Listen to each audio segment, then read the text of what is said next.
Hey everyone, Jonathan here with the Land Method, and welcome to another episode of Crushing Land, where we break down what's happening in the world of land investing so that you can crush it with smart strategic moves that work today. So today's topic based on that is wholesaling real estate is under fire, right? You've probably seen the headlines or you've heard the chatter. More and more states are introducing laws or statutes and licensing requirements that restrict or outright ban wholesaling unless you have a license. So let's unpack what's really going on there, and more importantly, why it doesn't impact most of us in the land space, at least not in the same way. So, first things first, why are states even doing this? Well, let's not sugarcoat this, right? States say that they're trying to protect consumers, right? But that's just posturizing. They're claiming that wholesalers are tricking unsuspecting sellers, they're using unfair tactics, they're putting buyers in tough situations. And sure, there's some bad apples out there. There is in every industry, and real estate tends to attract a few more shysters and conmen than other businesses. But in reality, 99% plus of people are upfront and honest that do this business. So let's call it what it really is. It's just a revenue stream. That's all it is. It's a revenue stream for that state government. Here's the deal, right? In many states, tens of thousands of wholesalers are operating. Now, if you suddenly require them to have a license, whether it's a full real estate license or a new wholesaler license, like some states are introducing, and then you charge annual fees for this, you have continuing education, you have application costs, you have permits, things like that, right? You've just created millions in recurring revenue for that state. Now, they don't have to tax anyone to do this. They don't have to cut spending in order to do this. So, simply put, it's politics 101, right? Put it out there and make it look like it's consumer protection, but rake in the money doing it. So, that's really the reason behind this. Whether or not they admit it or not, anybody with any sense can realize this. So, with that in mind, well, what's actually changing? We're recording this here in June 2025 as a lot of these things are happening. So, what are we seeing right now in this space? Well, some states now require a full real estate license to legally wholesale. Others are introducing specific wholesaler licenses that have their own fees and guidelines. Now, these focus almost entirely on assignments. We are not taking ownership, but you're just assigning the contract for a fee. So let me be clear with this. In almost all these cases, you can do the exact same deals if you go get licensed. That's the catch, right? The same actions are suddenly legal if the state gets their cut, right? If they are overseeing this. So here's where this matters most for us as land investors. Most of these laws, at least so far, are not focused. Again, I repeat, not focused on vacant land. Why? Well, these regulations are being pushed by housing advocates, realtor associations, and consumer protection groups focused on residential homes. Their narrative is around vulnerable families being taken advantage of. And again, while that may happen in rare cases, vacant land sellers aren't typically in the same category. So in state after state, you'll notice that the language is geared mainly towards homes, single family homes, not large acreage, not infill lots, not land, not apartment buildings, not multifamily, nothing like that, just homes. And of course, as we mentioned, these advocates behind it, the Realtor Association. Well, if states suddenly make you get licensed in order to do this, well, who else benefits? Realtor associations, right? MLS companies, all these things. So, of course, they are behind this because it brings more revenue in for them. So that's why what we teach actually still works in almost all these cases. If you've been following the land method for any time now, you already know that we never teach assignments. We basically say that we hardly ever use them, and in reality, haven't used them in years. So assignments and wholesaling is never the main strategy. Instead, we've always emphasized two different things. One, buy it outright, right? If you have the ability and it makes sense and the funds are there, then you just buy the property outright.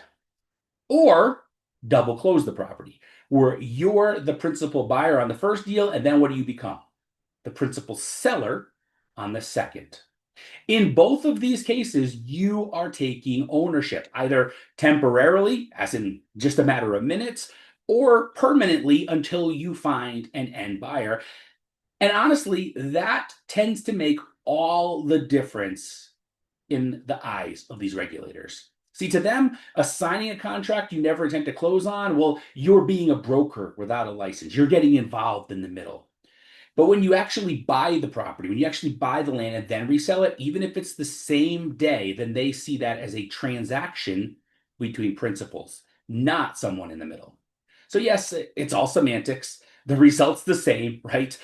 You're profiting on a deal that you sourced, but how you structure it can mean the difference between red tape and smooth sailing.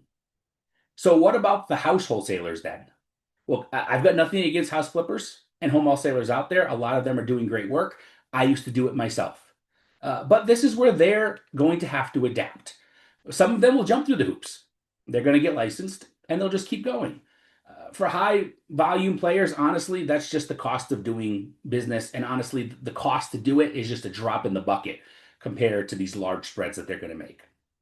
Others will try workarounds, joint venture agreements, attorney involved contracts, POAs, acting as consultants, or just shifting to double closings like we do.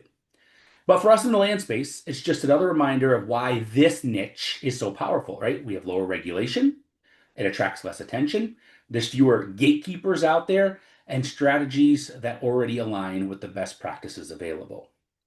So that being said, what should you do? Is this video, this podcast, however, if you're watching it, listening to it, whatever, is this it? Oh, if it's all safe and clear, I should go out and just go do this and I have no worries. That's not what we're saying.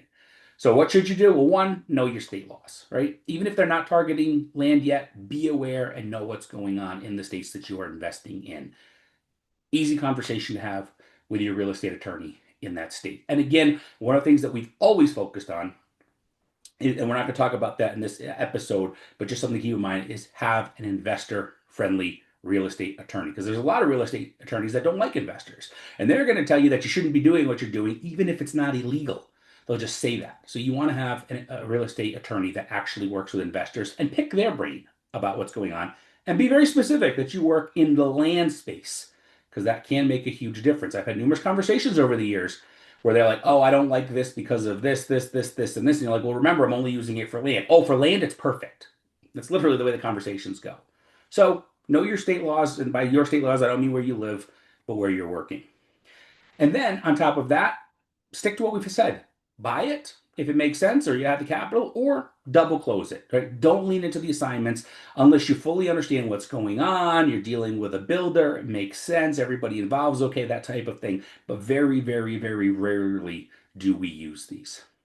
You also want to structure your deal smartly, right? Always be the principal in the transaction, not equitable interest, not a middleman, right? But you become a principal because you are going to be the owner that actually sells that property.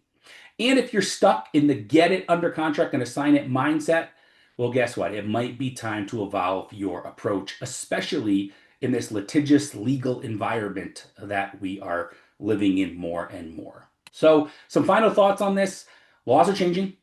That's just the reality, and they're going to continue to do so, right?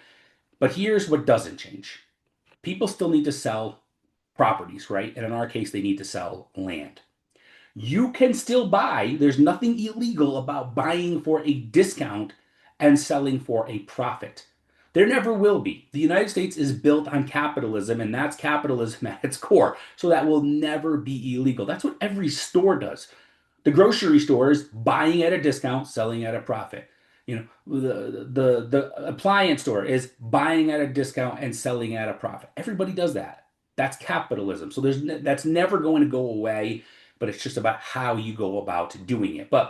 And then when you're done right, you can do this. You will be able to do it without getting licensed, without needing approval, without giving permission slips, right, from the government. You won't need any of those things. So as always, we try to keep you up to date here on Crushing Land. And if there's ever a time to get smart about how you do your deals, it's now, right? So stay sharp, keep crushing it. Make sure that you stay educated. And if you want to reach out to us for more information, obviously our information is below. Feel free to do that. We discuss this in all of our courses, from our free one that's available on YouTube. The link is below here, up through our paid one, through our coaching, all the different things that we offer. So feel free to reach out so that we can help you with this. And we are doing deals ourselves in states that are enacting these things, so we know firsthand what can and can't be done. So again, thank you so much for joining us, and we'll catch you next time on Crushing Land.